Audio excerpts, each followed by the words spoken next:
And away we go.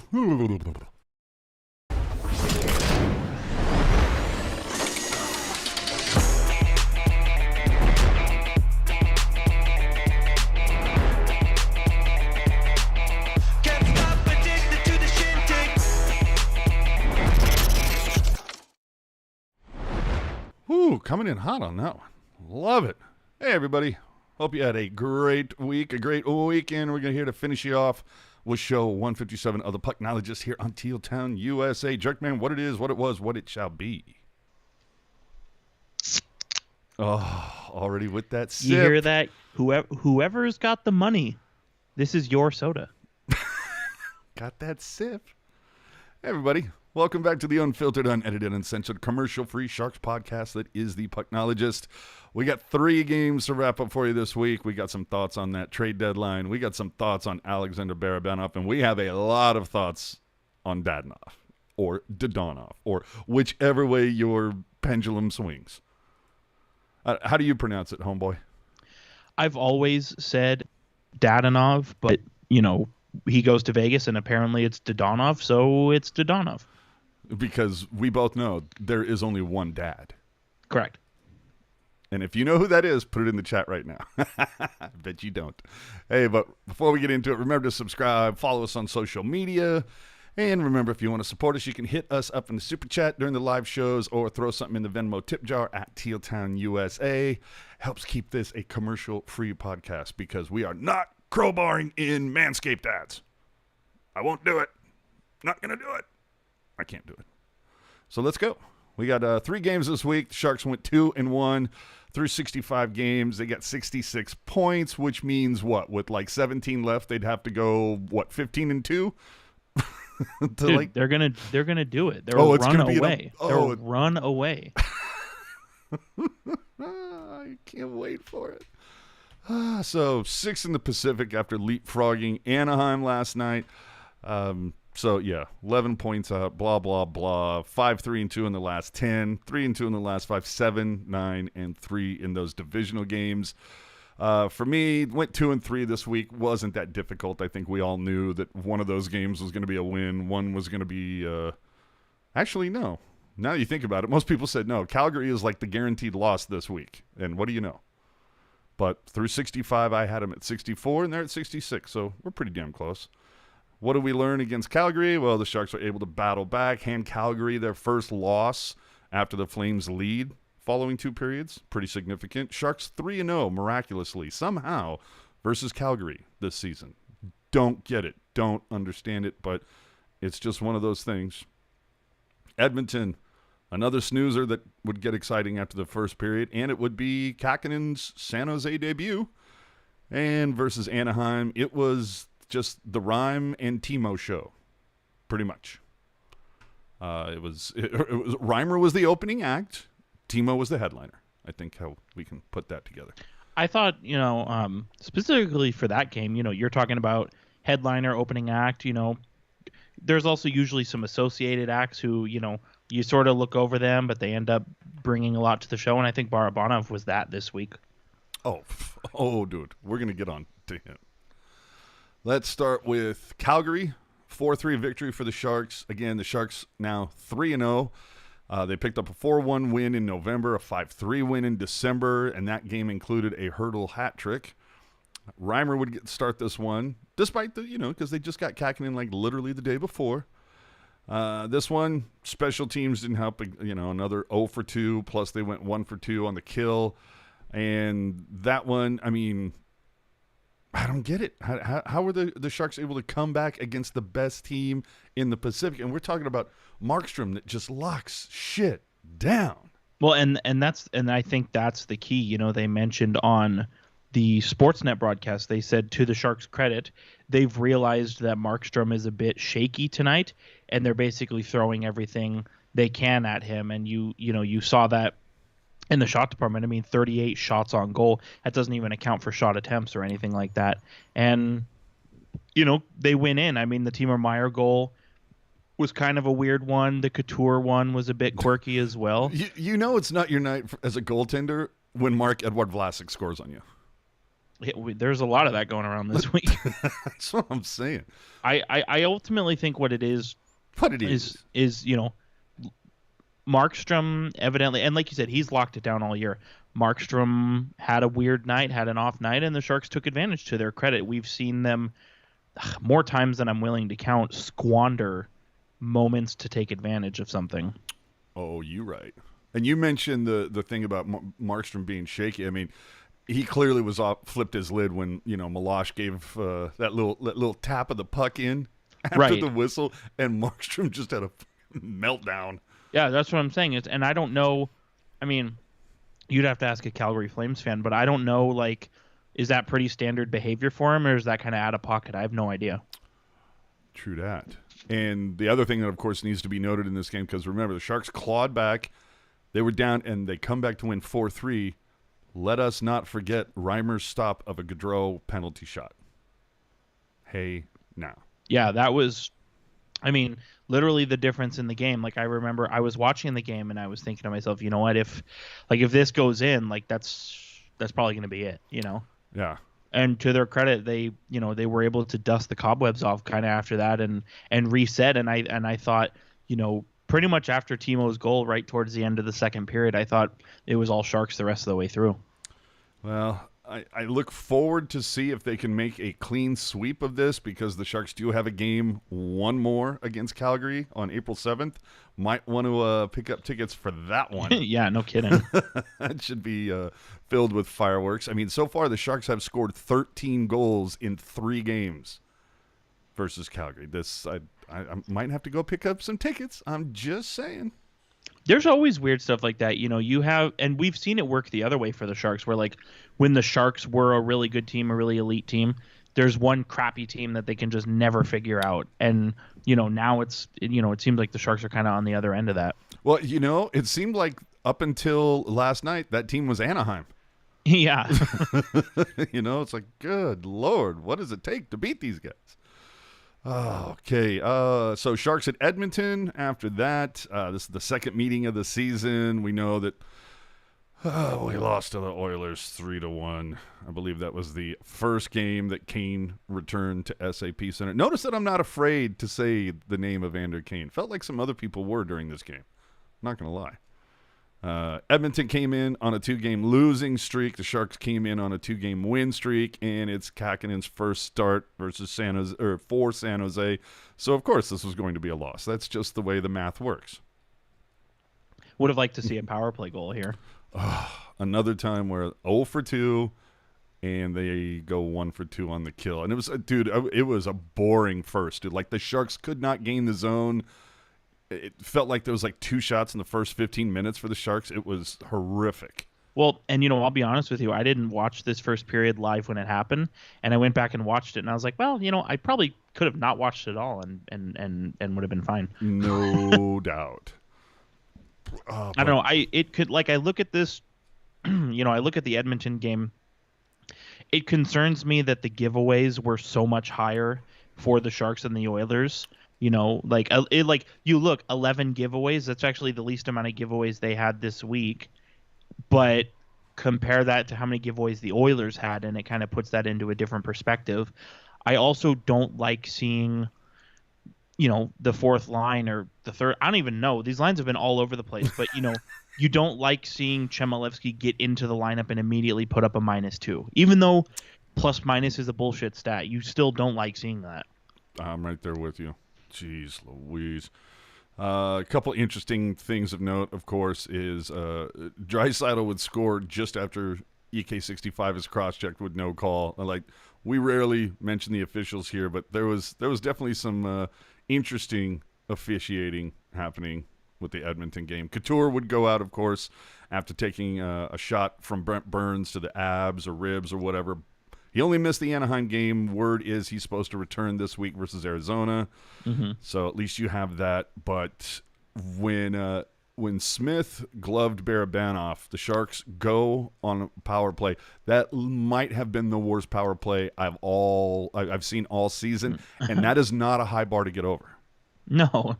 Holy crap. It took them 90 seconds to control the goddamn puck. I mean, credit to Edmonton for just playing keep away, going, try it. Go ahead. Let's see what happens. EK6, you know what else stands out to me here? So the Sharks had, and this is not meant to bag on anybody, but this is like true information. What do we say all the time? If you're playing the most minutes, you're going to be the one who gets victimized the most, but you also need to have your stuff dialed in the most. 3 of the 11 giveaways in this game were Brent Burns giveaways. Ugh. That's almost, that's over 25%. Yeah, that's. Let me see. Hold on, I'm looking at it. Yeah, and I have in fact confirmed that is not good. But this game, you look too 24 and a half minutes. Like, this is the thing that's wild to me is consistently Burns has been playing more minutes per game than Karlsson. And yes, Burns has a lot of points, but I feel like Karlsson's impact has been bigger than Burns's.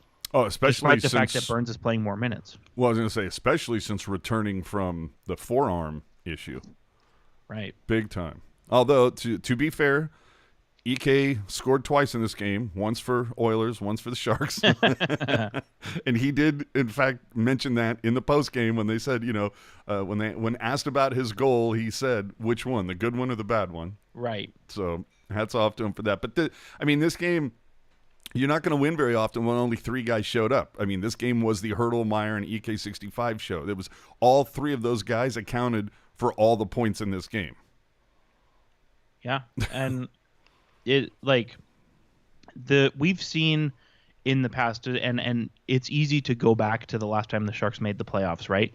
Where you would see, it seems so long ago, right? Game to game, you would see on a nightly basis, maybe only 1 or 2 lines are carrying the mail, but when you compare it game to game, it's a different line every night. Whereas we've seen, and it's even been said by Bob, where like if Hurdle and Meier and Erik Karlsson aren't on their game, then the entire team's not on their game. Yeah, can't be a one-line team, boys and girls. And the stats bear that out. I mean, look at Timo Meier, 65 points, and then you have Hurdle with 54, and then Couture down all the way down at 47. I mean, that's not that big of a spread, but even you go beyond the top 5, and it's like huge difference. Dude, think if we had the Timo from last season this season. Oh, the little E would have been next to the Sharks' name a month ago. Dude, like by Valentine's Day, bro. Can I also say, I mean, I know we haven't gotten to the Anaheim game, obviously, but specifically a goal in Calgary, 2 assists against Edmonton, and 3 goals against the Ducks. Like, I just want to reiterate, like, the play needs to be sign Meier this offseason to his extension. Don't wait for him to play next year. Dude, I'm saying it. Come on. Because imagine he puts up 100 points next year and then wheels into that arbitration hearing like, yeah, I've been really good the last 2 years. That's what I'm saying.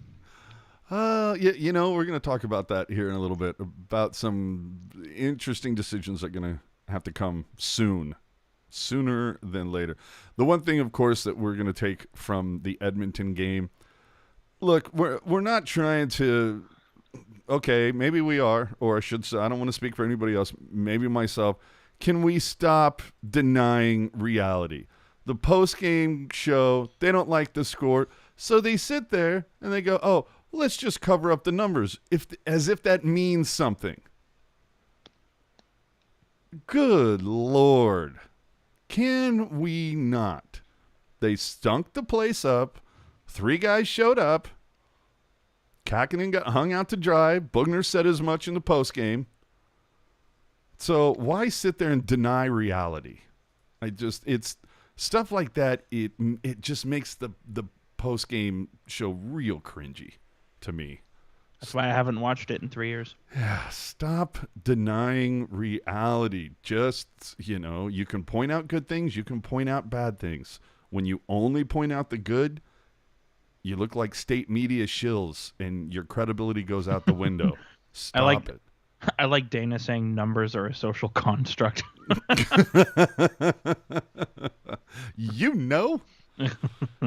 So finally we move on to the Sharks versus Anaheim Ducks. It's a 4-1 victory for San Jose, although, yeah, you want to be happy about getting a win, especially against a team that like seems to have had your number for the last couple of years.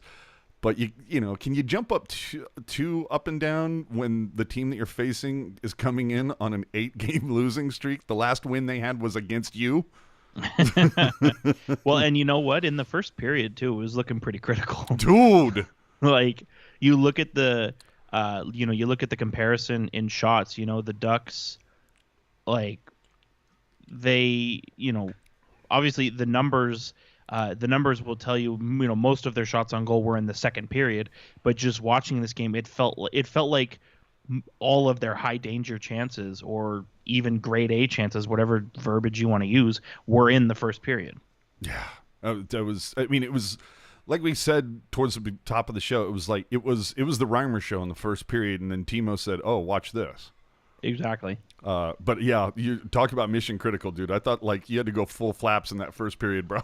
Because, dude, what was his name? Dostal, yeah. Dude, I was like, who? And as soon as I heard the name, I went, oh fuck, we're getting shut out tonight. That was the thing that scared the crap out of me, and I'm like, oh, here we fucking go. And then during the pregame, they were still whining about the last game, where they had that transition in overtime. Who was, somebody left the bed. Couture was eyeballing. Yeah. They were still complaining about that. It's to the point where, like. Are you serious? Yeah. They mentioned it. They're like, dude, remember the last time the Ducks played the Sharks, it was the illegal play in overtime. And I'm like, what the fuck was illegal about it? Not even that it was illegal. The fact that they say the illegal play, as if everybody is talking about it. That's what I'm saying, dude. It's like, I'm to the point where it's like pre and post, they're just gonna. Hey, did you not have a really good day today? Well, here's the 5 minutes of Game 7 to play for you yet again. Just run it on loop. That's all I'm saying, dude. Oh, so I mean, they only had 2 shots on goal in the first 14. I mean, and then Vlasic of all people makes it 1-0. You're like, oh, it's going to be one of these. Okay. Yeah, but he was padding up his module score this week. I'll tell you what. Oh, I bet. Reedy gets his first NHL assist, so that's awesome. Meier would make it 2-0, game winner for him. So Maduel. Mm-hmm. The Sharks power play goes 1 for 3, so pretty good. PK goes 4 for 4, excellent. The fun one of this, of course, being Gadjevic getting into it with Carrick and just straight up jackhammering Carrick into the ground. The only bad thing was an EK65 with an unforced turnover would give Mayhew a layup. Yeah, that was brutal, and he had 4 giveaways in this game, which is not great. I mean, he also had a block and a takeaway, but 4 giveaways, and I know the one you're talking about to Jerry, they.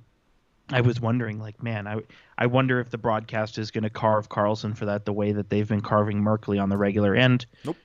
I didn't take notes on what was said, but it was basically to the effect of, it started out as, when you're a veteran, you're expected to make plays. And so I was like, okay, here we go. We're going to call it out here. And then it turned around and it was like, yeah, kind of just, unlucky there, giveaway by Karlsson. It's like, come on, man. Like, dude, that was not unlucky. Dude, Jerry put it on his stick. Dude, Jerry might have well has been wearing a Sharks jersey on that play. Like, yeah.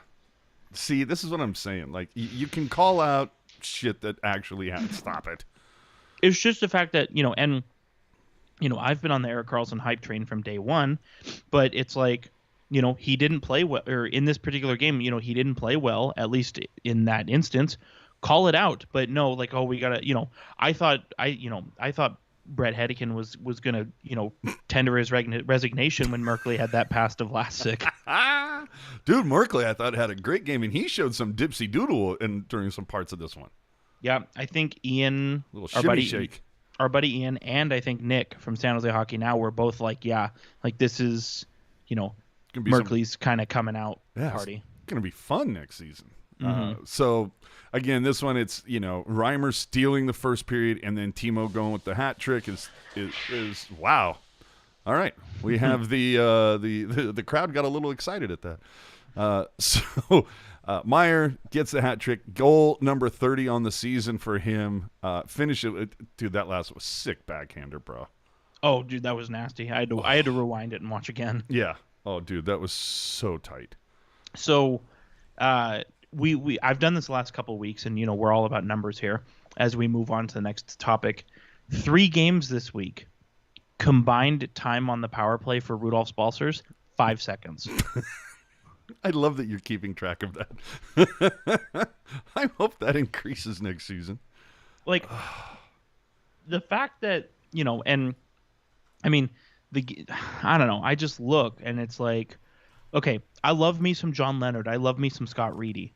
But how can you tell me that they're better options than Rudolph Balcers? At worst, dude, they're Lane fucking Peterson was getting power play time at one point.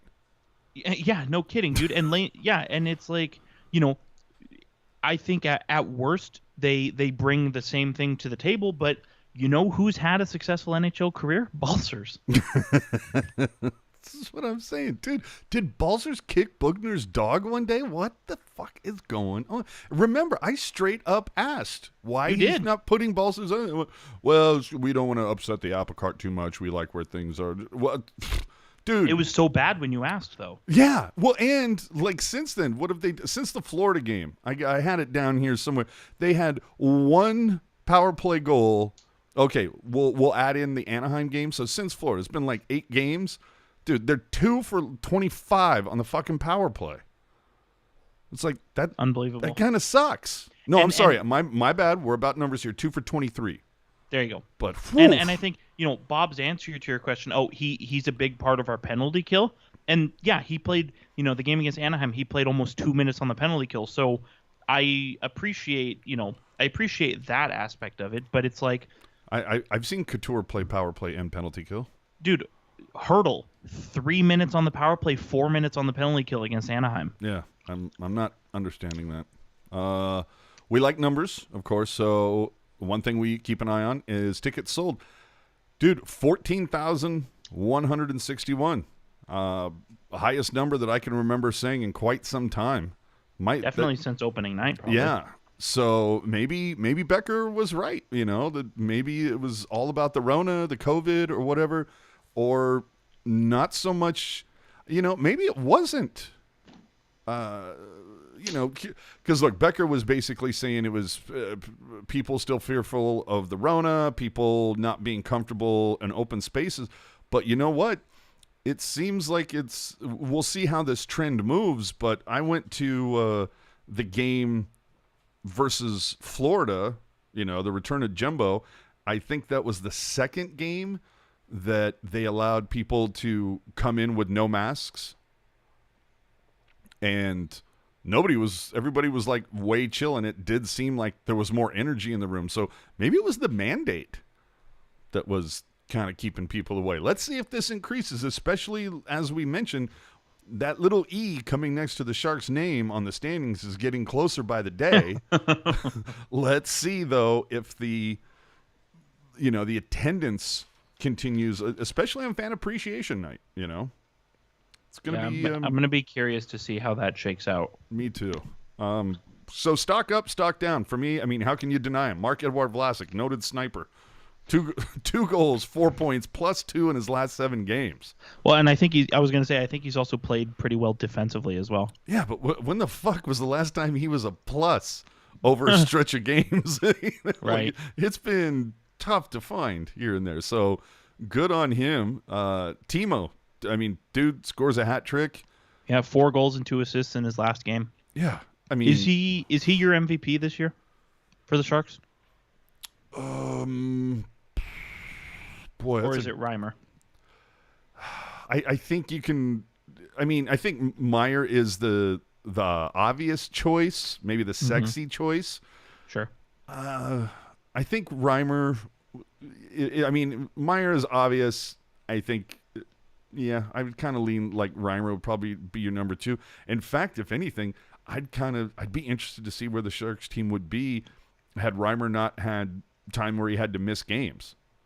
Or where would the Sharks team be if in October, November, and December Bob was doing what he's doing now, which is running the hot hand as opposed to doing the one up, one down kind of thing with the goalies. You're right. Makes you wonder. Yeah. And then, of course, stock up for me, Barabanov. Points, My man. He's got, let's see, goal and 3 assists in his last 3 games. That was my big thing for Barabanov is I like the player. I like what he brings to the table. But I think if he could score, and when I say score, I mean goals or assists, if he could just score a little bit more, it would really put it over the top. And lately he's been doing that. I think you said 7 points in his last 6 games. And, he's been very crafty with the puck as well. The game against Edmonton, he didn't have any points at all, but I thought he was at least doing his best to make things happen. He had a hit, he had a takeaway, but he was also, making moves, getting shots on the net, or at least a shot. Well, and he has kind of a nasty streak to him. Yeah, dude, it seems like ever since, they're early in the season, it seemed like he was getting run over quite a bit. And then, guys are starting to, earlier in the month, maybe even a little bit last month, seemed like guys are starting to get fresh with Meier, get fresh with Hertl. And yeah, Barabanov, he's had a bit of a mean streak to him lately, especially the game against Calgary. I want to say, I think it was Nikita Zadorov who hit either one of, I think it was Hertl, and Barabanov basically flew by him and said, hey, that's not going to fly out here. You need to calm down there, buddy. And we've seen that. I mean, you take the points out of it, he's consistent all the way through. He was a he was a +4 this week. He had 5 shots on goal. He had 2 hits, 3 blocks. I mean, guy's been all over the score sheet. Well, so this leads me to stock down. First off, we mentioned the power play. 2 for 23 in their last 7 games. That's not good. Fix that. The Sharks stock down for not signing Barabanov already. It's you need to find cheap talent, considering half your cap is going to 6 guys, more than half of your cap. And Barbie is just doing nothing but increasing his value. Get this guy fucking signed, man. Yeah, here's the thing. The fact that they've passed the trade deadline without extending him or trading him leads me to believe that ultimately he's going to be extended, right?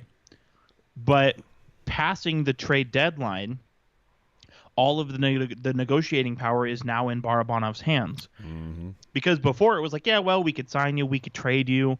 And Barabanov is very much like, please don't trade me, I want to be here. Now we've passed the trade deadline, and Barabanov's kind of like, well, it's looking like you need me. Yes, I want to be here, but you might need me more than I need you. Yeah, exactly. Boy, I'm trying to think of more. I mean, what are we talking? 3x3? I don't think if it came in less than that, I think it's a very team friendly deal, and I think Barabanov's probably. But can the Sharks afford that? Yeah, absolutely. I mean, here's the thing. Let me paint you a picture here. Okay, let me get it. Oh, let me see the picture. Come on, little tiny picture. So, let's just say for argument's sake, say you're giving Barabanov $3 million. Well, he's already making $1 million, so that's 1 right there. Mm-hmm. The cap is going up $1 million next year. That's $2 million right there. And you got their numbers? Yeah, and I think a lot of people were like, "Oh my God, what are we going to sign Nikolai Knyzhov to?" Not really an issue right now. That's true. And obviously, there's a lot of moves that haven't happened, or obviously haven't happened, but there still could happen. I mean, maybe as Ian said on the trade deadline show, you don't sign Hertl to this big extension and then keep the status quo. You have to move big money out. Maybe you move Brent Burns and you say, okay, it's the Karlsson and Merkley season. That's my personal choice. Yep. Maybe you move out LeBanc and you say, okay, it's the Balcers, Barabanov, Dahlin, John Leonard season. How do you find somebody to take that LeBanc deal without eating some salary? I think throw in a pick. I don't think teams are as low on the bank as some Sharks fans are. All right, fair point. I mean, the contract is a bit rich for what he's done lately. However, it's only 2 years after this year, which you can make work, and he's shown in the right position that he can flourish. And for whatever reason, the Sharks choose not to put him in the right position, or they can't put him in the right position. I think a team like, and he is from the New York metropolitan area. He's from Staten Island. A team like New Jersey, who's always needing guys to play in the top six, maybe a team like New Jersey sniffs around that. I wonder, Barabanov, because you also got to float Ferraro his coin. And here's the other thing about Ferraro, and I've seen this. Okay, what does this tell you? I've seen this largely on Facebook and Reddit. Wrong.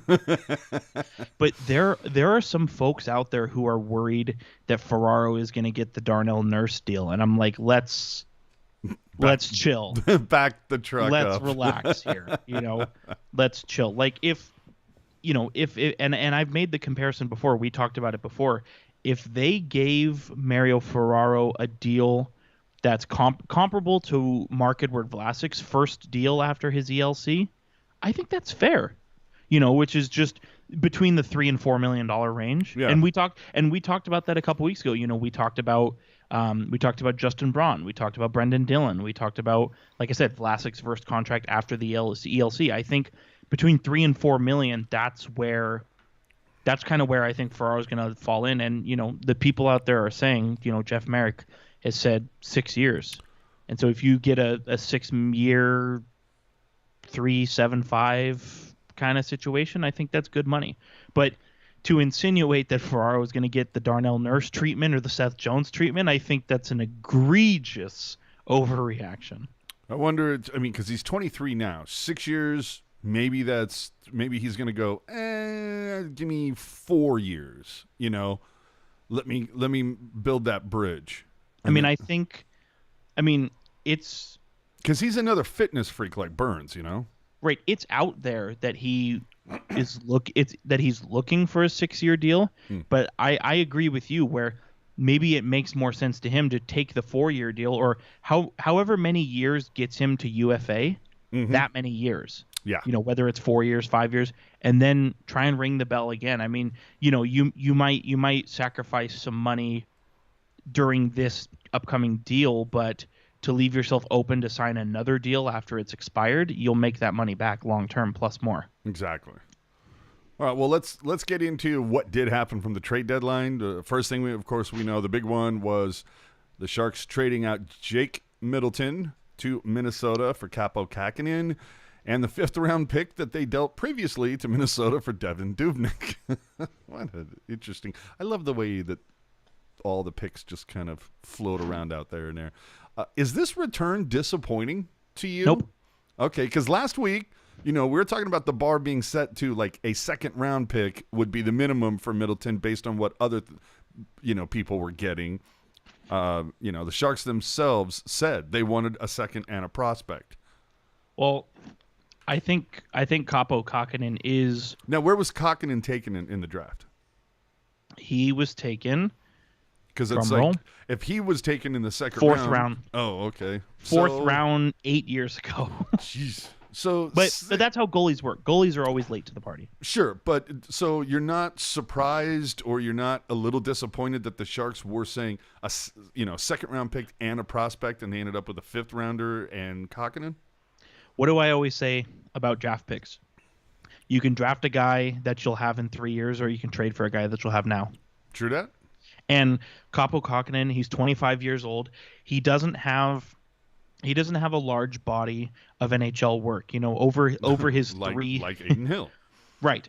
Over his 3 seasons in the NHL, he's played in 35 games. Aren't fit 35. Yeah. And Jesus, 55. I'm sorry. And that's starts in addition to relief efforts. And you look at him, you look at his numbers, and the thing that's always the mark of a good goalie is are they putting up good numbers everywhere they've been, right? Mm-hmm. When in the Finnish Elite League, his record is not that hot, believe me. But let me paint a picture for you. His last year in Finland, he had a this is what blows my mind. He had a 920 save percentage despite having 23 losses on the year. Jeez. Yeah, 20, 23, and 12, and he had a 920 save percentage. 12, 12, and 10 the previous year, 921 save percentage. So you're like, damn, this guy can stop the puck even if his team sucks. Yeah. And then he comes over to the AHL, limited experience in the AHL, only 73 games, but same thing. His first year in the AHL, not that great. Still had a 908. His second year in the AHL, really good year and really good numbers. And then, as I said, 55 games in the NHL, very limited. But his career save percentage is 907. And that's not bad, all things considered. So he kind of, for me, he has the marks of what constitutes a good goalie, where they're playing well consistently from league to league. You know what I mean?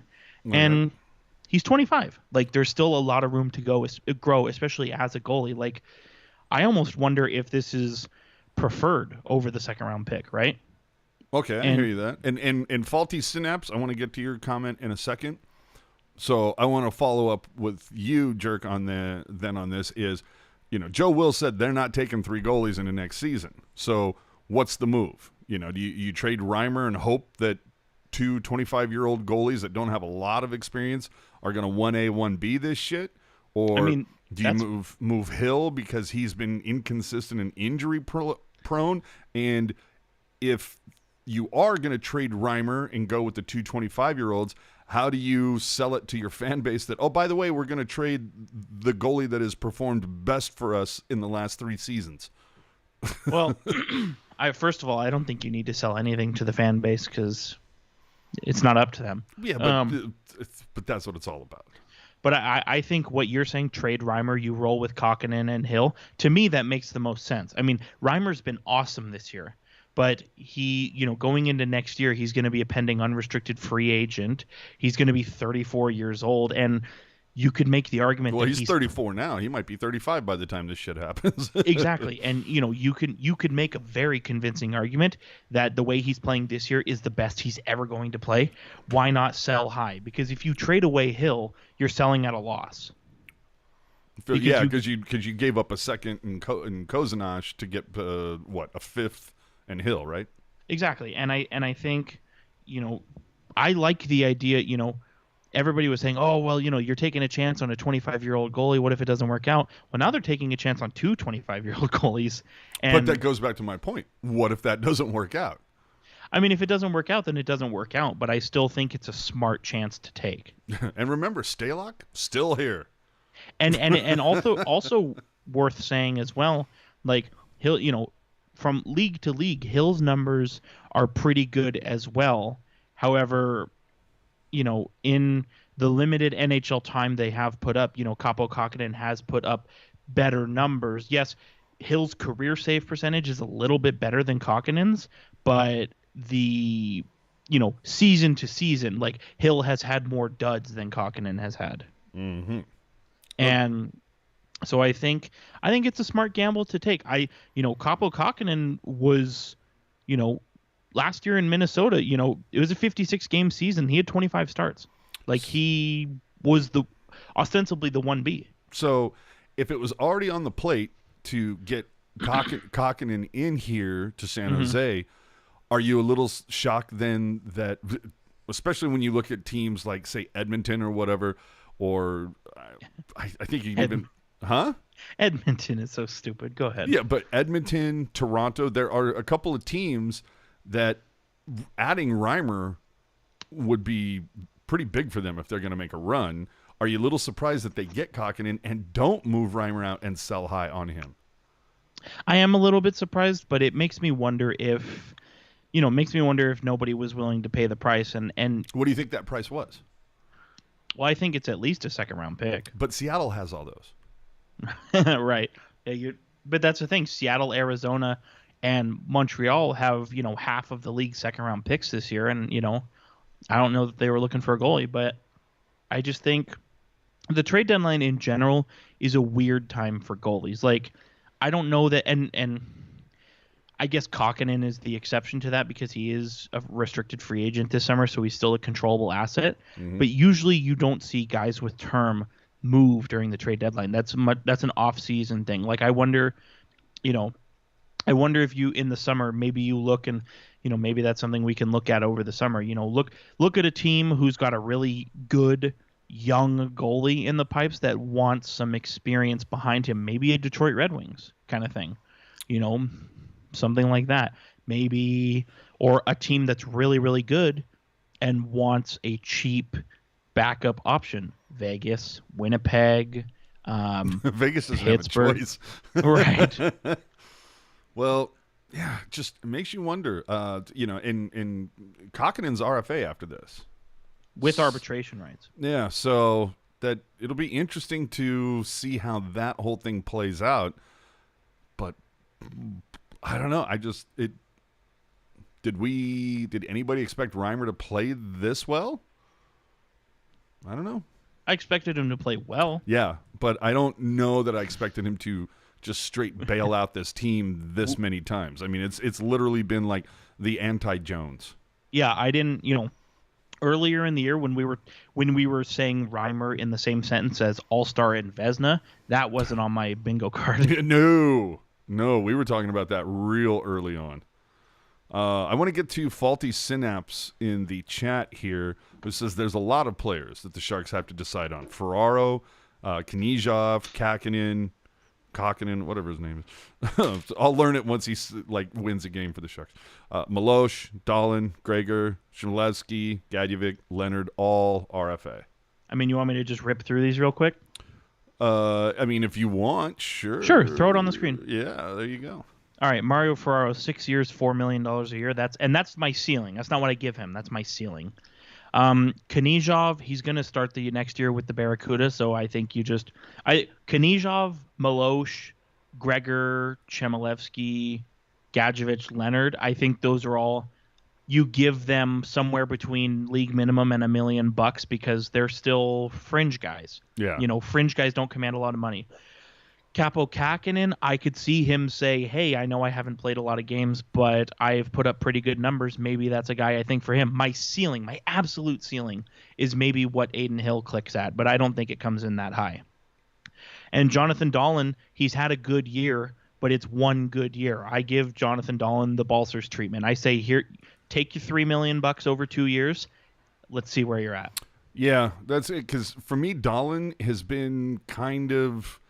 He's been good, but inconsistent. Yeah, well, and that's... I was about to compare him to very early Patrick Marleau. Yep. Bright in some certain instances, and then on a milk carton other games. So if he finds that consistency, and it took Marleau, it felt like a few seasons to find consistency. We'll see if we get that from Dahlin. The only thing with Jonathan Dahlin is Patrick Marleau came into the NHL as an 18-year-old, whereas Jonathan Dahlin, he's 24, so he's kind of he's not past his prime or past the moment of an exciting young player, but he's very close to exiting that range. And I would I think if you give him the Balcers treatment, you're not going to hear me bitch about that at all. But he's got 22 points in 52 games this year. That's you just look at it like that. That's decent for what he is and what he was this year. But as we said, you sprinkle in the inconsistencies that there's been this year. He did kind of have that weird shoulder injury around Christmas time as well. You want to see that next level, right? Can he, 12 goals in 52 games? Can he maybe get 12 goals in 35 games? Something like that. And slowly build. He's not out of the exciting young player range yet, but he's close. And so, if the Sharks are going to extend him for 2 more years, which I personally believe that they should, you want to see that growth. All right, another move we saw during the deadline, Andrew Cogliano, part of the line that we've dubbed the O-line, to Colorado for a 2024 fifth rounder. To me, that is, I'm not going to say it's the Ray Bourque move, but I feel like it's kind of like, hey, you know what? You came in, you did for us what we hoped you would do. You kind of brought some chemistry and some cohesion back into this dressing room that over the last season or two kind of a little fractured. And to get a fifth rounder back for what was essentially kind of a rental, I'm happy with that trade, and it kind of makes me look. I'm going to root for Florida and Dallas first because of we know why. But if either of those two teams go out, hey, I got a Colorado jersey hanging in the closet. Hey, I'm here for you, Cogs. I appreciated what you did for the team. So I was expecting a sixth for Cogliano, so to get a fifth. Oh, so you're pleasantly surprised. Yeah, pleasantly surprised, but also I think this is good business by the Sharks because doing right by Cogliano. Like this is the anti-Vegas move. Doing right by Cogliano because they, the story goes, and obviously, Shang has kind of put that out there, as has Corey, as has Curtis, but the story goes that the Sharks came to him and said, hey, what are you thinking? And Cogliano, the story is that Cogliano said, well, it would be nice, I would like to play for a legitimate contending team like Colorado. And then they trade him to Colorado. So yeah, no, I figured he just got on these. Okay, who has the most points, the best goal differential? Colorado. Yeah, I'd like to go there, please. And so good, good on the Sharks for getting something for him. I mean, how many? Who's to say it's a fifth round pick 2 years from now? But that fifth round pick could be the Sharks' next captain for all we know. Not only that, but I think this is great for Cogliano because how long have we been saying this season that he's a fourth line guy playing third line for the Sharks? Colorado has the depth to put him where he can flourish. Yeah, Cogliano, and that's the thing. Cogliano was very good for the Sharks. I made the analogy, right? A player like that, you want a goal per month, right? Mm-hmm. And I think considering the Sharks are a bad team and considering he was improperly used, I think he did a pretty good job at getting close to that 1 goal per month requirement. Yeah, and I will say, at the end of the season, the Sharks put out a survey to media members. Why they include us, I don't know, but I appreciate it. It's the Media Good Guy Award, who you think the MVP was. There's like 4 or 5 things that they asked. I'll tell you, Cogliano might get my vote for Media Good Guy because he didn't address the media that often, and typically that's not his fault. It's because the media asks for specific players. He might not have been a guy that was asked for very often, but I'll tell you, when he was on there, picture of honesty. You didn't get a lot of the cliche bullshit answers. Well, we didn't get pucks deep and not a lot of shots on goal and gave up too much in the neutrals. All the fucking cliches that were so, that we were bombarded with on a nightly basis. Cogliano was a breath of fresh air. So not only made that, me but a fan. Not only that, but in terms of his personal life, he's had a pretty taxing year. Yeah, really tough year.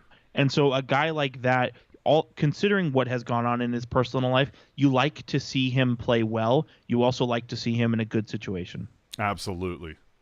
I'm rooting for him. Yeah. As I said, if Florida and Dallas dip out, Colorado's my next team that I'm rooting for. Alden saying the move makes San Jose looks good to other potential players.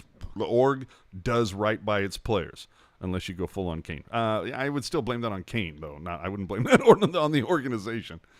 But yeah, but here's the thing, though. Do you ever get the sense sometimes San Jose does right by their players to a fault?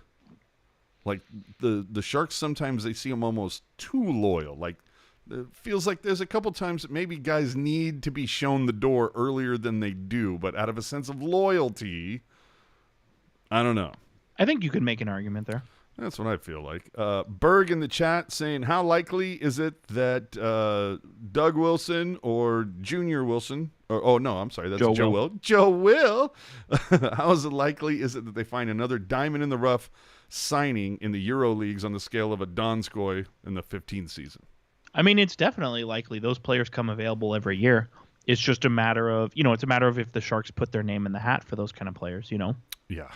Let's finish up the trade deadline moves. It kind of gets smaller as we move along. New York moves left-handed defenseman Anthony Bitetto to San Jose for right winger Nick Merkley. Your thoughts?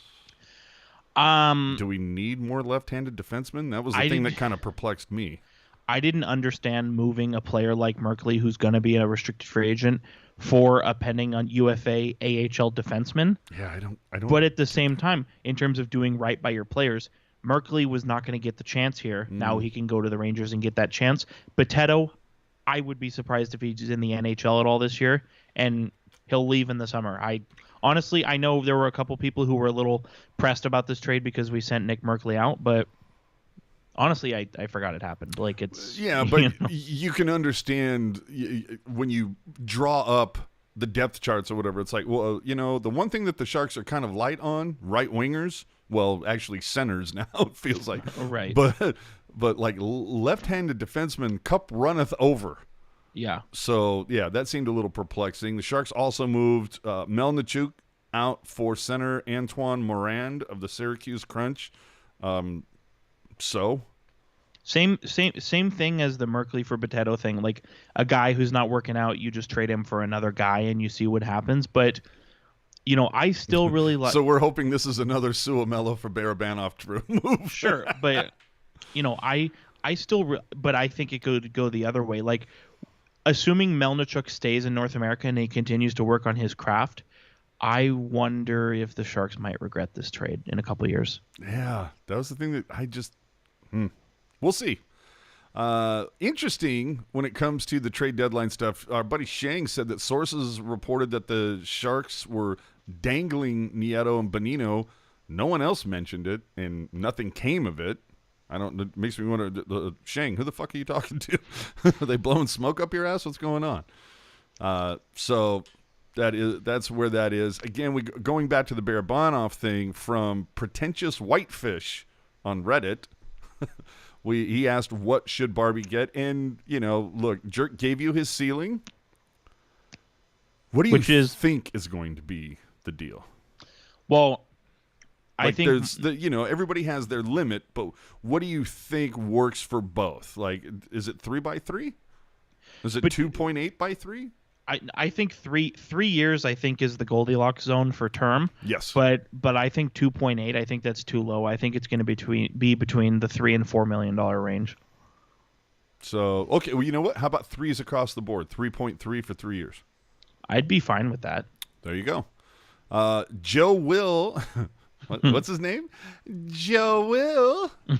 Said that they were in talks with 3 or 4 teams about brokering deals, but all those deals ended up blowing up. And it was the Kyles, right? Dubas and what's his name? Davidson. Yeah, like talking about how shit leaks be happening, people. Well, and we only saw fucking up deals in here. Well, and we only saw one trade this deadline season that had a broker. That was Max Domi going to the Hurricanes. So, that tracks out. Is like, it's not like there were a bunch of broker deals and the Sharks weren't involved. Like, there was only one, so. Gotcha. Oh, let's hit a couple from the chat real quick because I just enjoy them. Bozosaurus saying Sharks don't like having players with the same name. Nick Merkley, Melker Karlsson. Solid point. Andrew Murray, remember that guy? Oh, Jesus Christ, really? We're going to go back there? We're talking about the goalie situation. Ian pointing out that Corona probably coming after this college season finish. So it's Fair assumption. It's going to be Magna versus Bordelot, right? Who? I'm sorry. What's Magnus Corona? I'm sorry. I'm sorry. My bad. Magnus Corona versus Bordelot. Yeah, in the Frozen Four. Nice. Like seeing that. We like to see it. Sharks prospects on the center stage. Hey, now. Reports have LeBanc skating, but still not signed off for contact yet. With the Sharks out of the playoff picture, would it just be better? I mean, there's 17 games left. They're out of the playoff picture. Wouldn't it just be better to maybe shut these guys down, give them extra time to heal? Same with other guys like, say, Ferraro or Shimmick, maybe even Nieto or Dahlin, and give an opportunity to guys like Blickfeld, who last I looked, has Blickfeld played a fucking game for the Sharks this season? Maybe during the COVID thing? No, he didn't. Jesus Christ. So how do you not? He's been blackballed ever since his hit on Nathan McKinnon. You're right. I fucking forgot all about that. Oh my God, that's great. Oh shit. So back to my point though, why is it like, why not use this time to get some more experience for some of the CUDA players and let LeBanc get healthy? Because I mean, how shitty would it be for LeBanc to get signed off? He can take contact. He plays 2 games in, something gets aggravated, and then now he's out for longer, Here's the thing, though. Because, dude, I don't know if you saw, and I'm sorry to interrupt you there. I don't know if you saw that. I think it was like game 6, 7, 8, whatever it was. It was a very short amount of time that Eichel had played for Vegas, and Eichel took a nasty hit that kind of bent his neck awkwardly, and everybody shit themselves. Oh, sure. No, I think Dahlin, Nieto, Shimmick, Ferraro, those guys, I think it makes sense because they're still recovering. But like if LeBanc is already healthy, it doesn't make sense to hold him out from a he's healthy perspective. But also, you can't keep a healthy player on injured reserve. Well, yeah, okay. I forgot he was still on IR. And I think even like let's say he comes back and he can only play in 10 games to finish the season, that's going to put him ahead of the curve for getting ready for next season. All right. So the people that sit there and bitch and piss and moan about like with the trade deadline coming and going, and a lot of people wanted Hurdle moved because they're embracing the rebuild.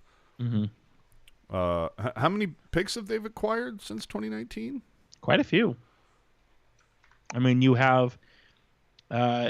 got 2 seconds that they've acquired, a first, and this is in the last 3 years, a first, 2 seconds, 3/3, 3/5, 4/5, excuse me, a 6th and a 7th. So when people say the Sharks need to rebuild and acquire extra picks, you're like, bitch, what do you think they're doing? They have, yeah. I will say, though, when it comes to the trade deadlines, I love some of these weird-ass conditions. Like, I'm waiting for somebody to just, if the player averages 12 and a half minutes of ice time and plays 60% of their games when Mercury is in retrograde, that conditional pick will become a Fox Glow Puck and a 20% off coupon to Bed Bath & Beyond. Like, are you kidding me with this? If they go to the first round, it's a 3rd round pick. If the team goes to the second round, it's a 2nd round pick, but it's in the next draft, not that current one. And then if they win the cup, it's a first round pick, but it's in 2047. It's just Christ Almighty. So for the trade division, for you, who improved in the Pac Div? Because like Anaheim loaded up on picks. Of course, they tried to give a 2nd round pick away, and that didn't work. They tried to get a second. I'm sorry. Yeah, they tried to get a second. That didn't work, and we'll talk about that. But they loaded up on picks. Like Anaheim has embraced the rebuild. Mm-hmm. A lot of people, many people are saying that Anaheim, they like what Anaheim is doing. Like you obviously have some talent. Zegras. Who's the other young in there that's getting all the pub? Jamie Drysdale. Yeah, I thought there was one other too. Troy Terry. There you go. So you look at those 3 guys. You still have Gibson, for whatever reason, wasn't moved. So, for now. Yeah, but you have some youth talent on there. This has to be Getzlaff's last fucking ride. I don't know, dude. I mean, Jesus, really? Is he going to Joe Thornton this? Dude, 31 points in 48 games. He's still making a difference. God, I do want, last year and he's, last summer he was like he's at the final contract, right now. Yeah, he signed. Yeah, he's on a 1-year deal that he signed last summer. So he's going the jumbo special year by year.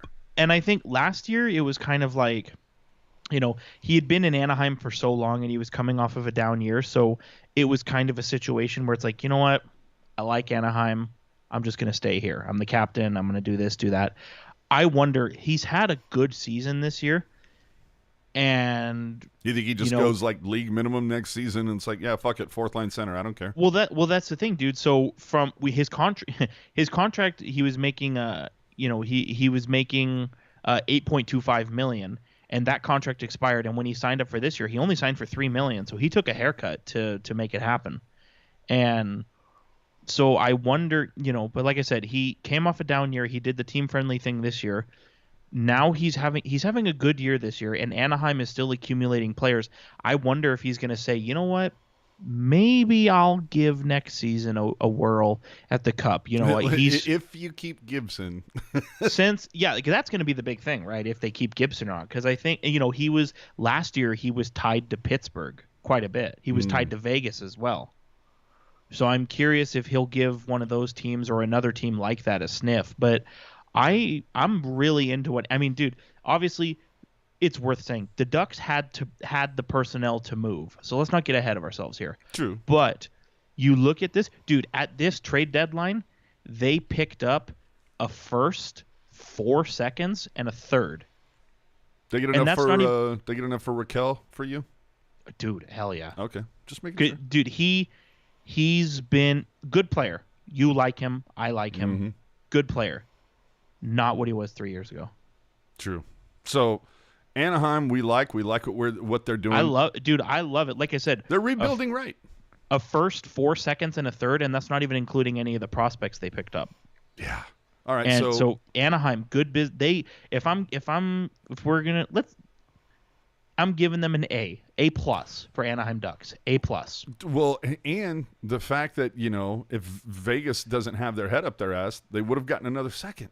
Yeah, and gotten a pretty good fucking player. Yeah. So, all right, Calgary. They get Toffoli, Yarncroc. Okay, Ryan Carpenter, fine. He's good. Yeah, but I mean, top of the pack right now in the Pacific Division. A plus for me. I'm right there with you. And the thing that I think benefits Calgary, more than anything else, is the fact that San Jose is not a playoff team. Yeah. Well, let me drop some knowledge on you. So, you look around the league this trade deadline season. How many first round picks were traded for this year, guys? Right. Obviously, Lindholm signs the extension in Boston, but when Boston's acquiring him, they don't know that that's going to happen, right? Mm-hmm. So you look at Calgary. Calgary gave up a first for a guy, Tyler Toffoli, who they're going to have this year and 2 more years. He's making $4.25 million, and he's a 30-goal guy. We've been the last couple weeks when it comes to the trade deadline and contracts and everything like that. The word we've been kicking around the imaginary office here has been shrewd. It's a very shrewd move by Calgary. I would have liked them to see. I would have liked to see them acquire a defenseman. They were interested in Mark Giordano. They were interested in Ben Sherratt. And it's not as if they weren't completely familiar with Giordano. Right. But, ultimately that didn't happen. They didn't pick up a defenseman. And even though I think they would have liked to, ultimately I think it's fine because they're Do you think they were in on Middleton? Yeah, it wouldn't have surprised me. No. I think the 7 defensemen they've put out this year have been very good. Jacob Markstrom's obviously been good. I think he's going to be on. We're going to at the end of the year. Teal Town USA is going to do an NHL awards ballot, and little industry secret, he's going to be on my ballot. I'll tell you. You know who's going to get a vote for me when it comes to it? The fact. I would give Sutter the Adams Trophy right now. Yeah, probably. I mean, I am blown away that he's gotten some of those guys to he's a guy who sees Lucic on the roster and goes, absolutely my kind of guy. Yeah. He looks at Johnny Gaudreau and goes, fuck that kid. But it's working. That's what I'm saying. Johnny Gaudreau, he's never played better. That's what I'm saying. And going back, you look at the way that Calgary's beefed up their forwards. We'll get to the next team here. For me, it's another A plus. All right, Edmonton. I mean, Kulak and Brassard. Now, I think good you need players. to. I'm sorry. Kulak, Brassard, good players, but they are suffering from the problem that the Sharks have suffered from in the past, where the Sharks will have a first line, a second line, and a fourth line, and then the third line is a bit of an albatross. And they'll acquire a guy who flips between the third and the fourth line instead of just acquiring a guy who's a first or second liner that pushes everybody down, Yeah. And so Derek Brassard, decent player. I like Derek Brassard, but I think he's fine for them. But the one for me, Brett Kulak, I mean, first of all, again, Brett Kulak, good defenseman. I think they should have swung better. And, maybe they tried and it didn't work out. But I think, your team has been very hot and cold. Good team this year, no doubt. But they've been very hot and cold all year.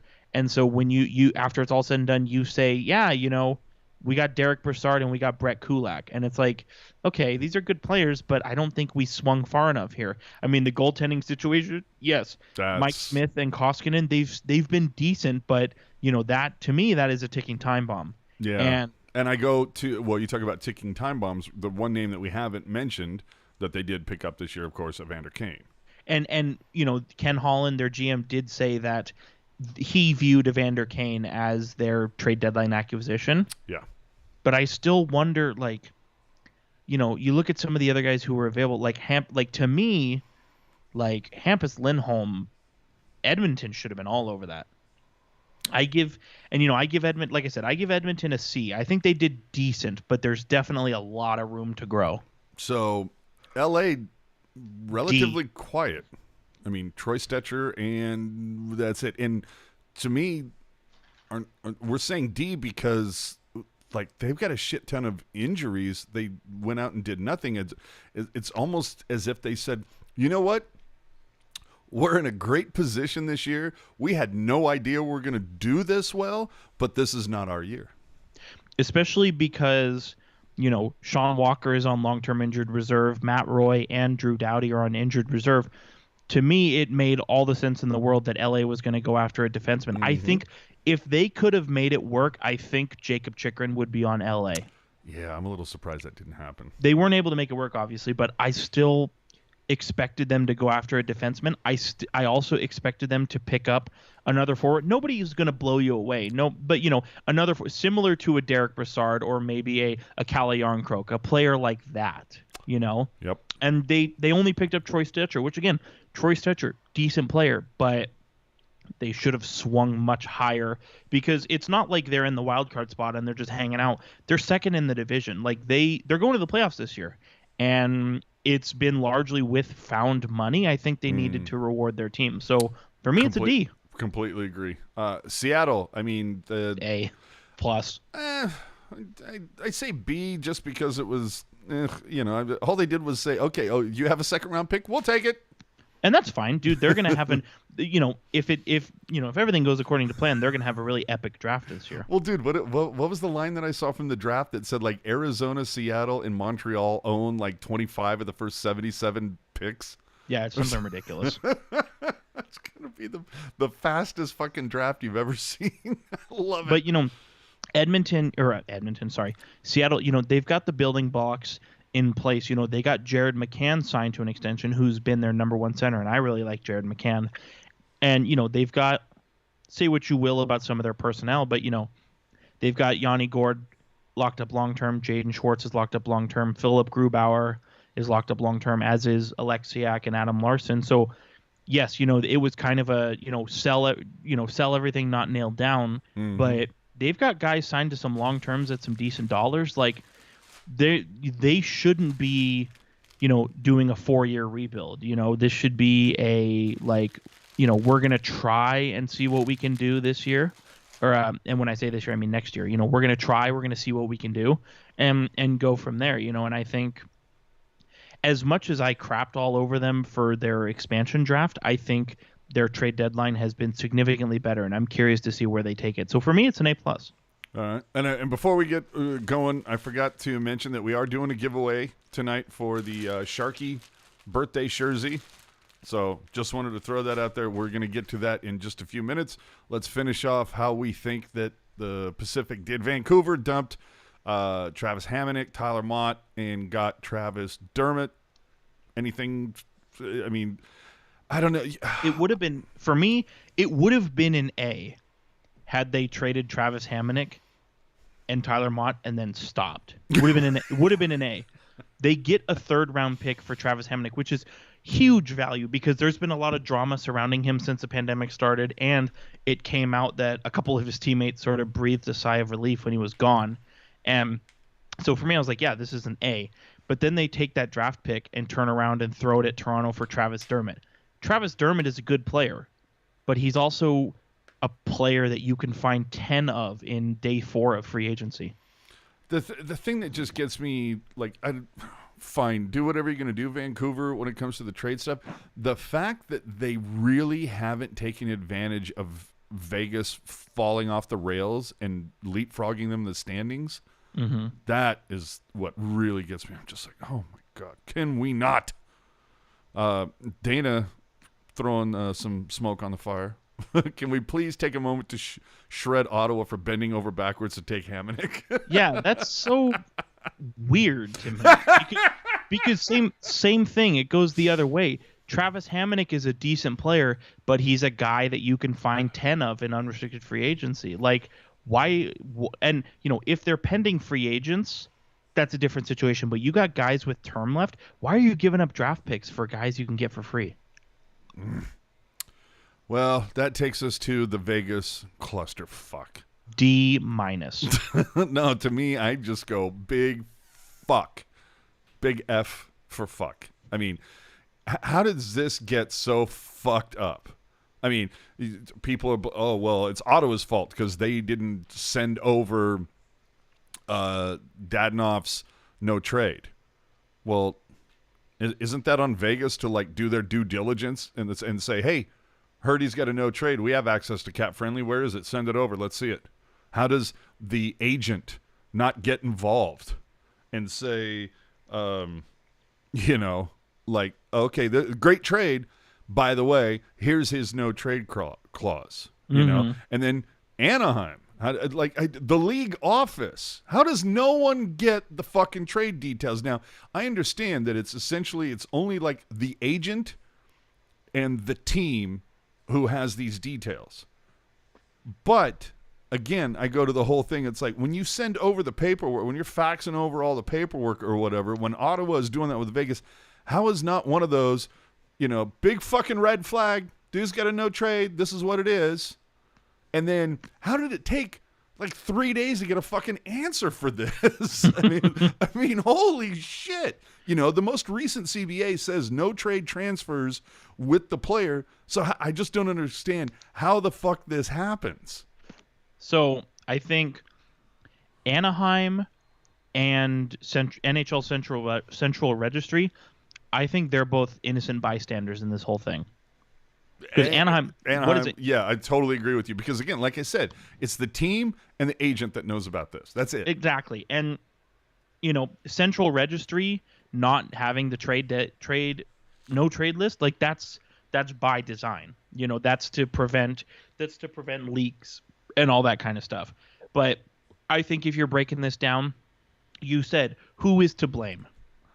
I think if we're going to take 100% of the blame and we're going to give everybody a slice of the pie, to me the agent should take 60% of the blame, because the agent should be freaking advocating, like, blindly and brutally advocating for their client. Like, they should have, like, the agent should have been on the phone as soon as the rumor came out, like, hey, I hope you're not trading him to a team he can't go to. Yeah. Like, all the California teams.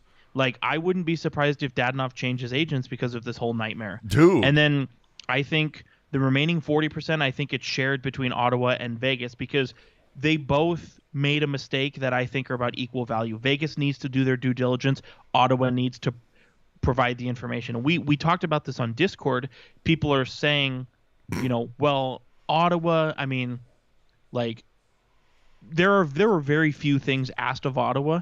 Providing the list is one of them, and they didn't do it.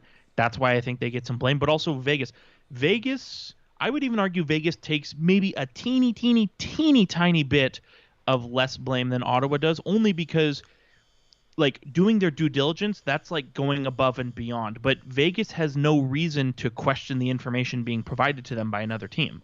Yeah.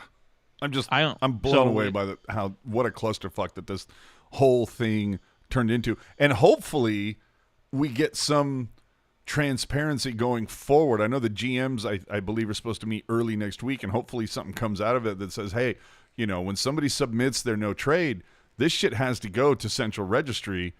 Well, there's a lot of agents who don't want that. Yeah, they don't. Yeah, you don't want that information to get out. I get that, but at some point there has to, there can be like the one person who has it under lock and key, so they can just go to that person and say, hey, this deal just happened. Is there no trade? No? Okay, thank you. And that way it's just one person, and if it does leak out, there's the one person you blame.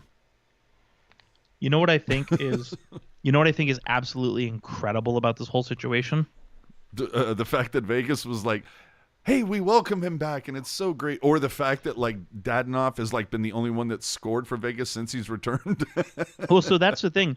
He, before the trade deadline, he was their hottest player. So it's kind of like, I understand they need to dump salary, but it kind of felt like they're going in the wrong direction. And then, not only that, you look at the 2 games that he's been back from the void, as Jeff Merrick is calling it.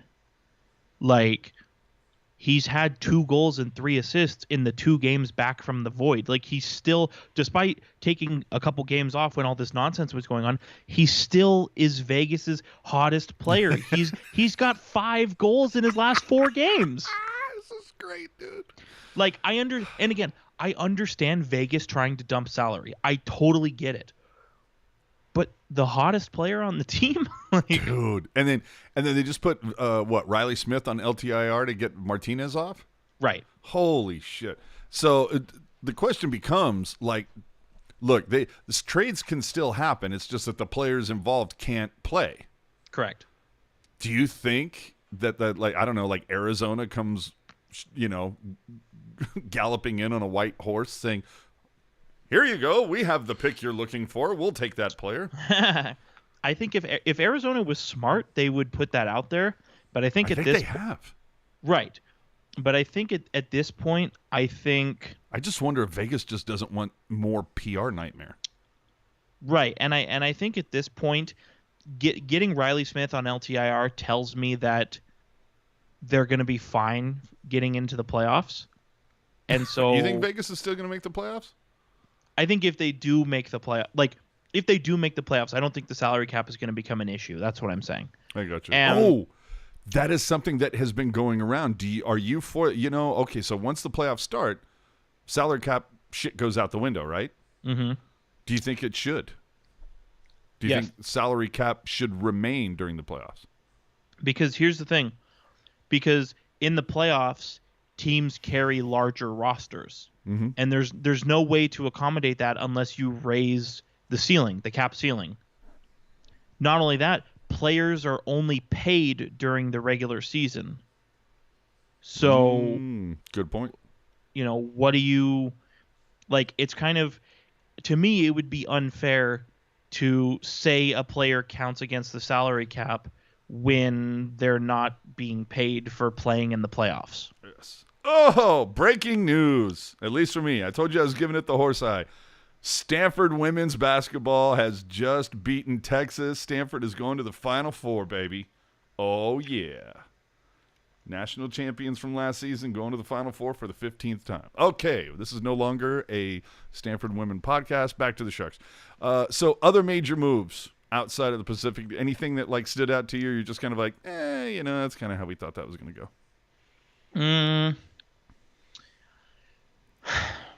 I like Chicago getting a crap load of assets for some of their players. I think. Do you like the Wild getting Fleury? How much do you think that improves their chances? I think a lot, because Cam Talbot has struggled this year, and they say it gets to a point where Cam Talbot is not is going to lose the net. Mm-hmm. I think they feel more comfortable giving it to Fleury than they do Capo Kakinen. As much as I like Capo Kakinen. Gotcha. All right. So no, I like what Chicago did. I think with the direction they're going, I think it might have made sense to keep Brandon Hagel, but the return that they got, you don't turn away from that. Like, that's an epic return. And then to get a second for Marc-Andre Fleury that could potentially upgrade to a first.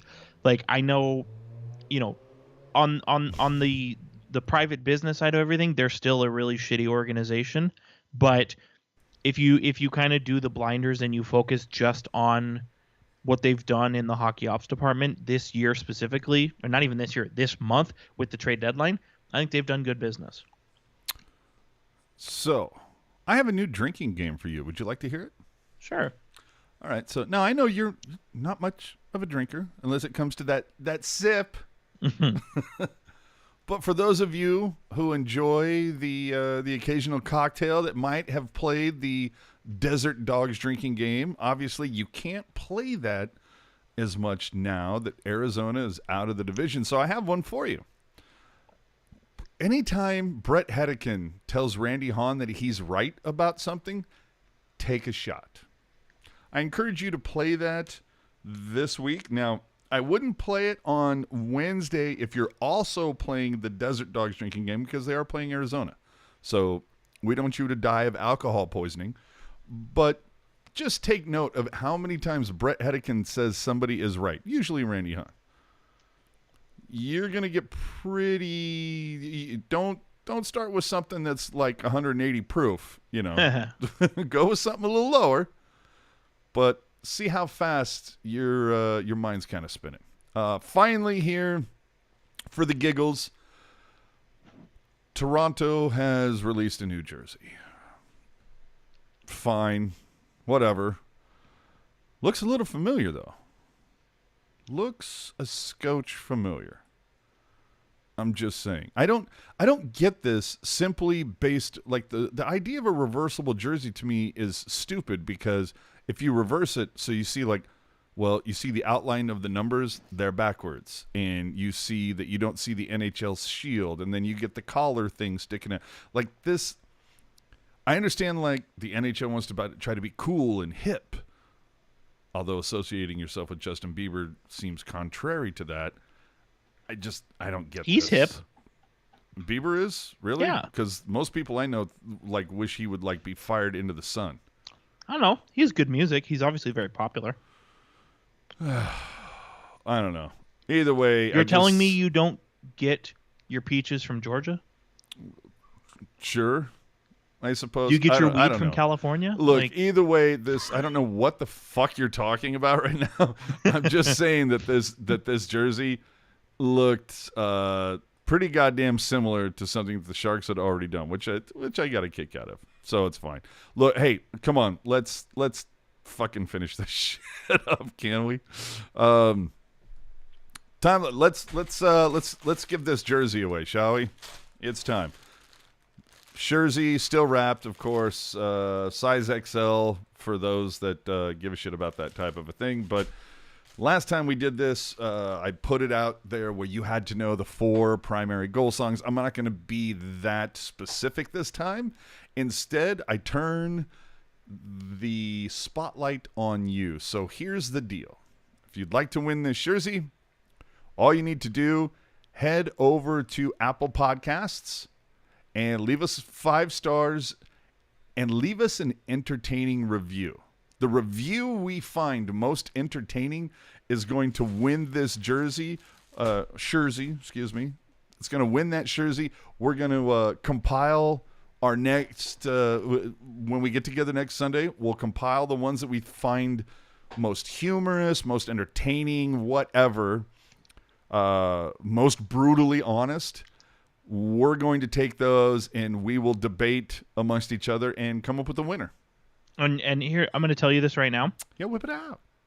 Don't send me any of them because I want to react to them for the first time on Sunday. Yes, absolutely. I will collect them on Sunday afternoon, and I will have them, and then we will present them to Jerk, and we'll have the live reaction. I think that's going to be good. So and folks, I think AJ and I have been doing this podcast for 6 years. I think if there's one thing that's never in doubt, it's that I'm very transparent with how I feel about something. If I think your review is not very good, and we won't flame you, like we won't say who it is unless you win. Yeah. But if your review, if I think it sucks, I'm gonna say that. Yeah, we're gonna go. Okay, that could have been better. So with that, this is our call for questions. So if you have any questions or any comments you want us to react to, you can start leaving those in the chat now. With 17 games left as of now, when we talk again, we're going to be catching you up on 3 Sharks games against Arizona, Colorado, and Dallas. With that being said, let's find out how things are going for our dark horse picks that we've had since the beginning of the season. Jerk's Canucks are sitting there with 73 points, 5th in the Pacific, 4 points out of the Div. Now, they were 7 out last week, so getting better. But 4-3-3 in their last 10. Again, for me, it's so disappointing, Jerk, to see your Canucks just not take advantage of what they had going, especially when you look at what the hell was going on with Vegas. Right. Well, and you look at how good the goalie. We talked about it all year. The forwards are really good. The goalie is really good. Their blue line is a bit of a nightmare. But that doesn't single-handedly lose you games, right? And I'm with you. Like, Vegas has tumbled down, as has Anaheim. Like, I'm surprised Vancouver hasn't tried to step it up. And, you know, people always say, oh, you shouldn't trade for players at the deadline if you're not in a playoff spot. But similar to the Sharks, last year, it wouldn't have surprised me to see Vancouver trade for a guy that they could maybe is under contract, or they could re-sign and have for a few years to be a little bit of a shot in the arm for this year while also being an option for the future going forward, you know? Well, and let me say this for your Canucks.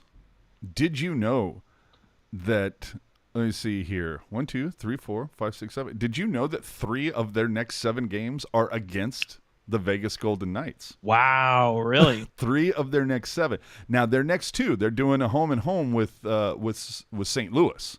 Mm-hmm. But after that, who's also in number 1 wild card spot. Dude, so you've got that. If Vancouver wins both those games, then they're 2 points behind St. Louis. Dude, then granted, St. Louis has 3 games in hand, but then they have another home and home situation with Vegas, then Arizona, then San Jose, and then Vegas again, and then Arizona. Now, we mentioned it last week. Arizona, not the shitstorm tire fire that they were in the first half of the season. They're definitely better, but still, these next 8 games, holy crap, could the table not be better set for Vancouver? Not only that, dude, but they're trying to catch Dallas, and they play Dallas on April 18th, so that's going to be a big game. Oh, I'm just saying it. So, dude, your Canucks, like, this is late, dude. This is my strategy in all board game strategy games. You play the late game, you play the long game. Sure, you start the game. Yeah, we might be in 7th place for 2/3, but dude, when I get shit dialed in, I'm gonna blow past you so fast your head is gonna spin. Now, conversely, with Vegas, they have their next 2. It's a home and home with Seattle. If you don't win both of those fucking games. But, that's huge. But then again, it's 3 of 4 against Vancouver. That 4th game against Arizona, you should be able to win that. But then Calgary, Edmonton, Washington, Dallas, St. Louis, like Dallas game is huge, dude. It's so massive. Although it's huge. It's huge. But what if it gets to that point though? But by the time that Dallas game arrives, it's not a big deal. You know what I mean? Because Vancouver got their fucking work done. But it has also been a while, like, it's been a minute since we've seen a game where it's like, oh, this is game 82 for both games. Whoever wins, they're in the playoffs. Whoever loses, they're not. Like, we haven't seen the playoffs come down to game 82 for a long time. Yeah, it's kind of a bummer, isn't it? like I remember a few years ago, there was a very real chance that the Florida Panthers and somebody else, I can't recall who, but there was a very real chance. There was a very real chance the Florida Panthers and somebody else were going to have to play a game 83 because the top 5 tiebreakers were all tied. Jeez. I want to say it was Florida and it might have been Florida and New Jersey 4 years ago. That sounds vaguely right. I feel like the Sharks had a season where it came down to like their last one. Like it might have been back in like 94, 95.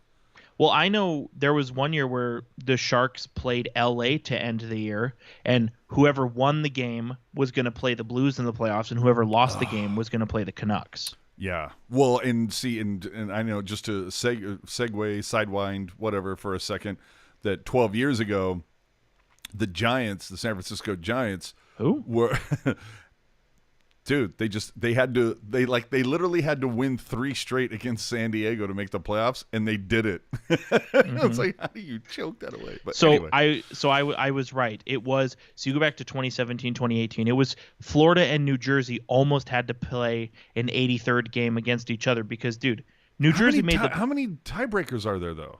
So it's points is the deciding factor. Yeah, but then doesn't it go to like from there against each other and goals against? So after points, goal differential.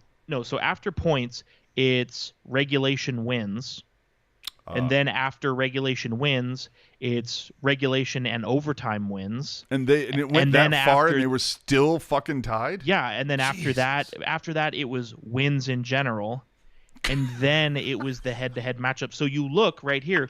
New Jersey. At some point, and then it comes down to the coach with the longest schlong. So you look, New Jersey, 97 points, Florida, 96 points. But you look, they both had 44 wins. They both, they were within 2 of each other on regulation overtime wins. Florida had 1 more regulation loss than they did. New Jersey was 44, 29, and 9. Florida was 44, 30, and 8.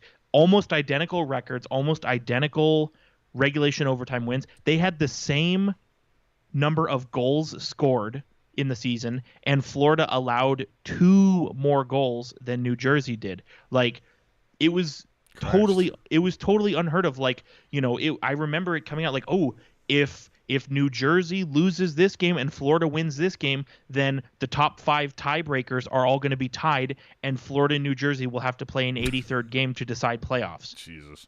I wish it would have happened. It would have been so cool. Oh, dude. So we'll see what happens. My Kings, 81 points, again, second in the division, 4 up on Edmonton, although that could change very quickly over the next week. Yeah, it just depends on who Edmonton's got in net, am I right? Yeah, dude. So, yeah, Edmonton coming up fast, 4 points behind, a game in hand, 2 games versus Edmonton on their schedule. So that's going to be fun. Let's get to a question that we got here from the Sleepy Mo. How do you think the coaching staff will divvy the goalies for the remaining games? I haven't heard any news on Hill aside from, like, I think the last I heard, I think it said, like, he's out there, like, he's skating, still not looking at getting him into the game. Plus, they just got, Kokkinen. So I would look, what do we got here? Any back-to-backs? This week it's Wednesday, Thursday. So at Arizona, at Colorado. For me, I'd be shocked if Kokkinen did not go against Arizona, and then you get Reimer in against Colorado. I mean, the fact that they're splitting the starts on non-back-to-backs tells me that's where we're headed. Yeah, so I'd go with that. But, it's like I think you put Kokkinen against the, based on standings, easier opponent. Yeah, but, I don't think it matters. I think if I'm Bob Bugner, I flip a coin. Sure, and I know I'd put Kokkinen over there. Because you know what? Why though? What is here? Well, listen. What's the incentive to winning versus losing? Like, no. It's not the incentive to winning versus losing. It's the incentive of the the Stanford women are doing the electric slide on the floor in Spokane. No, the incentive for me is that if Reimer takes a win versus Arizona and looks solid and everything like that, you go, hey, good on you.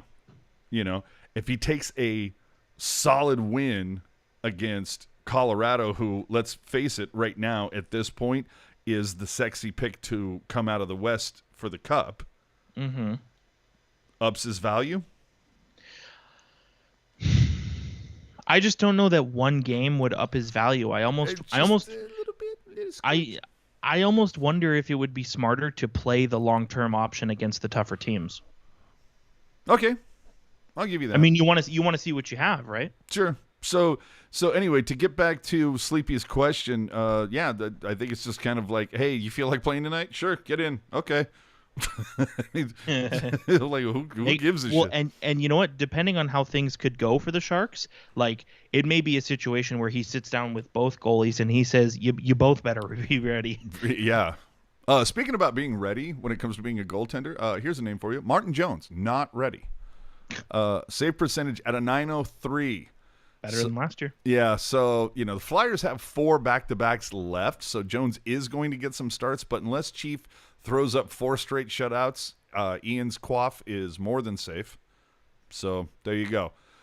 Finally, we'll move on to our tweet of the week, and it's a good one because the Oilers, they got jokes. For those of you who didn't know, Calgary fucking smoked the Oil last night, 9-5. Johnny Gaudreau had 5 assists in the game, and this is what Edmonton decided to post on their social media. Instead of the scores, just Google it, because that's how bad it was. But you know what? Brody Brazil must be proud. Dude, but stick taps. I mean, dude, at least they have a sense of humor about it. Aside from, Curtis Brown. Oh, I don't like the score, so I'll just cover it up. No. This, shit. Everybody throws up a stinker. Ask Detroit about their stinker earlier today. Because what was the final score in that fucking game? 11-2. Jesus. But you're right, because when you compare the two, so right here with this graphic, Edmonton is saying, we don't want to talk about it. Go figure it out yourself. It's out there. Yeah, but it's bad. The way it happened on the post game show, it was like, oh, it's all get the Men in Black pen. It never happened, right? Yeah, this isn't what really happened. They didn't lose 5-2. They won 2-2. Yeah, no, the Sharks had 2 goals, 2 or fewer. Like, I'm telling you. Jesus. So can we wrap this up? Yeah, I'm trying. You can follow him at hockey_jerk. You can follow me at AJ_strong on those social media channels. Remember to leave your take in the comments section of this YouTube video if you weren't able to join us live. And if you were, hey, leave a comment in there anyway. Remember to follow us on our social media channels, including YouTube, Twitter, Instagram, Facebook, Reddit, all those things. Subscribe to our YouTube channel, and if you ever want to support the show, you can do so using Venmo at Tealtown USA. So that is about it. And of course, as we wrap up here with show 157, famous last words for you, Jerk Man. So famous last words. It has nothing to do with hockey. Apparently, Will Smith and Chris Rock got into a dust-up at the Oscars. I want to see this when we go off air. Whoa! Yeah, I'll. Kevin Lacey retweeted it. I'll retweet it as well. Or you know what I'll do one better? I'll post it in the YouTube chat if anybody wants to consume it. Why are those two getting into a fucking dust-up? There's it has to do with something that's said. I haven't listened to it because obviously I'm listening to you. But as soon as we get off the air, I'm gonna listen to it. I mean, my money is on Will. Bye-bye. My money is on Will. I just posted the Twitter link in the old YouTube chatteroo there. I can tell, like I said, I watched it with no sound, and it looks like Will Smith says "my wife" at one point. So my wife. I'm curious to see. Like I said, when we go off air, I'm gonna fire it up and I'm gonna see what it's all about. Yeah. For me, famous last words. There are entirely too many people on social media, particularly Facebook, that just spew nonsense as if it's fact. So if you don't know something for fact or have evidence, shut the fuck up, please. Like, help everybody out. I'm sick of social media becoming the cesspool of misinformation, and I see it constantly on Facebook where somebody will say something as if it's fact. Like, and then you go and look it up, and you're like, that's not even remotely close to being true. Yeah. Just stop. As we say, if you put facts out there that aren't backed up or aren't true, be gone. Yeah, stop with that nonsense. Stop being part of the problem. Please help everybody out. If you don't know it to be true or have the evidence to back it up, shut the fuck up. Help everybody out. Thank you. There you go. That's my PSA for the night. So 157 is in the books. We have a good time, man? Yeah, man, it was great. I felt like now I'm all just like worked up. Like, did Will Smith beat the shit out of Chris Rock? That's all I want to know. Yeah, that's what I'm saying. I'm gonna watch this clip. Might be wheeling over to Jack in the Box to get some onion rings. Oh, no free ads. No free ads. And then Discord might need to have a thing to say.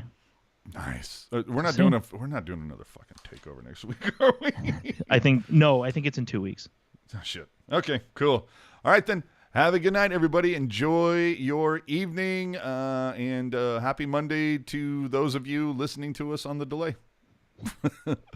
See you next week, guys.